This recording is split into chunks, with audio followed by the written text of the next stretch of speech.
Hello friends. இன்னைக்கு இந்த வீடியோவில் நம்ம என்ன பார்க்க போகிறோம்னு சொல்லிட்டு பார்த்தீங்கன்னா, எவிக்டான சாண்ட்ராவை பார்த்து விஜய் பார்வதி கால் பண்ணி பேசியிருக்காங்க அப்படின்ட்டு ஒரு ஆடியோ ஃபுட்டேஜ் வந்து லீக் ஆகிருக்கு. அது என்ன அப்படிங்கிறத பற்றி தான் இந்த வீடியோவில் நம்ம டீட்டெயிலாக பார்க்க போகிறோம். வீடியோக்குள்ளே போகிறதுக்கு முன்னாடி நீங்கள் நம்ம சிபி ட்ரெண்டிங்க்கு பதிவராக இருந்தால் மறக்காமல் நம்ம சேனலை சப்ஸ்கிரைப் பண்ணி ஃபாலோ பண்ணிக்கோங்க. வாங்க வீடியோக்குள்ளே போகலாம்.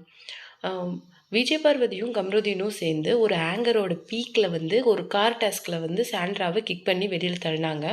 அதுக்கப்புறம் சாண்ட்ராவுக்கு பேனிக் அட்டாக் வந்து அவங்களுக்கு ஃபிட்ஸ் வந்து கிட்டத்தட்ட ஹாஸ்பிட்டலைஸ் ஆகி ஒரு மெடிக்கல் எமர்ஜென்சி ஆச்சு. அதுக்கப்புறமேல அவங்க வந்து நார்மலாக பிக் பாஸ் கண்டினியூ பண்ணாங்க. பட் ஆனால் அந்த விஷயம் நடந்த ஒரு ஒன் வீக்லேயே சாண்ட்ராவும் எவிக்ட் ஆகிட்டாங்க. இப்போ மக்கள் கேட்குற ஒரு கொஷின் என்னென்னா, நீங்கள் அவ்வளோ சிம்பத்தி உங்களுக்கு மக்கள்கிட்ட இருந்திருந்தா கண்டிப்பாக நீங்கள் டைட்டில் வின்னர் ஆகிருப்பீங்க. அவங்க எவிக்ட் ஆன ஒன் வீக்லேயே நீங்கள் எவிக்ட் ஆகிருக்க மாட்டீங்க.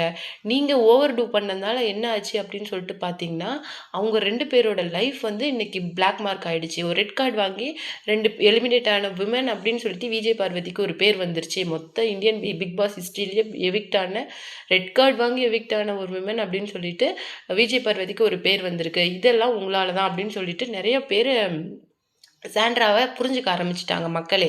அதுக்கப்புறம் குறைக்கு எக்ஸ் கண்டஸ்டன்ஸும் உள்ளே வந்து சாண்ட்ராவை எக்ஸ்போஸ் பண்ண சாண்ட்ரா வந்து உள்ளே வச்சிருக்கிறது சரி வராது அப்படின்னு சொல்லிட்டு பிக் பாஸே அவங்கள எவிக் பண்ணி அனுப்பிச்சிட்டாங்க.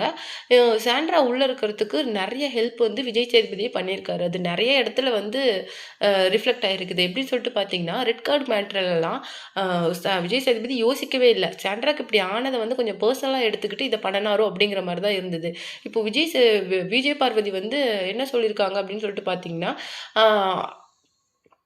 அவங்க அஃபிஷியலாக விட்ட ஒரு இது என்ன அப்படின்னு சொல்லிட்டு பார்த்தீங்கன்னா, எனக்கு வந்து ரெட் கார்டு கொடுத்தத பற்றிலாம் நான் எந்த கவலையும் படலை. பிகாஸ் அந்த ரெட் கார்டு வந்து என்ன ஸ்டாப் பண்ணிடாது. நான் எக்ஸ்ப்ளோர் பண்ணுறதையோ இல்லை நான் என்னுடைய ஜேர்னலிசம் எதுலேயுமே அவங்கள தலையிட முடியாது.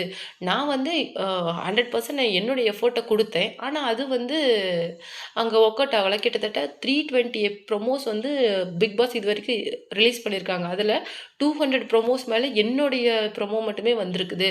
கிட்டத்தட்ட நான் அந்த பிக் பாஸ் சீசன் 9க்கு வந்து எவ்வளோ ஒரு மேண்டட்டரியான கண்டஸ்டன்ஸ் அப்படிங்கிறது அவங்களுக்கே தெரியும். இந்த விஷயத்தில் வந்து பாரபட்சம் பார்க்காம நடந்திருக்கணும். ஆனால் அவங்க வந்து வீக் பண்ணி நம்மளை அனுப்பிச்சிட்டாங்க அப்படின்னு சொல்லிட்டு விஜய் பார்வதி சொல்லியிருந்தாங்க. அது மட்டும் கிடையாது, கமருதீனோட ஃபேன்ஸ் மீட்டை பற்றி அவங்க சொல்லியிருந்தாங்க. எனக்கு ரொம்ப சந்தோஷமாக இருக்குது. அது மட்டும் இல்லாமல் கமருதீனும் நாங்களும் கண்டிப்பாக சேருவோம் அப்படின்னு சொல்லியிருக்காங்க. எல்லாருமே என்கிட்டையும் சரி கமருதீன்கிட்டையும் கேட்குற ஒரே கேள்வி என்னன்னு சொல்லிட்டு பார்த்தீங்கன்னா, நீங்கள் 2 பேரும் எப்போ சேருவீங்க அப்படிங்கிறது தான். அது மட்டும் கிடையாது, இன்னொரு விஷயத்தையும் மக்கள் புரிஞ்சுக்க ஆரம்பிச்சிட்டாங்க. சாண்ட்ரா ஓவர் டூ பண்ணினாங்க அப்படிங்கிறத வந்து புரிஞ்சுக்கிட்டது எனக்கு ரொம்ப சந்தோஷம்.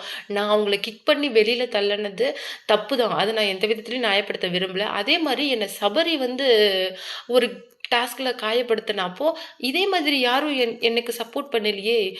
எந்த கண்டஸ்டன்ஸும் சரி, எந்த விஜய் சேதுபதி யாருமே எனக்கு சப்போர்ட் பண்ணலையே.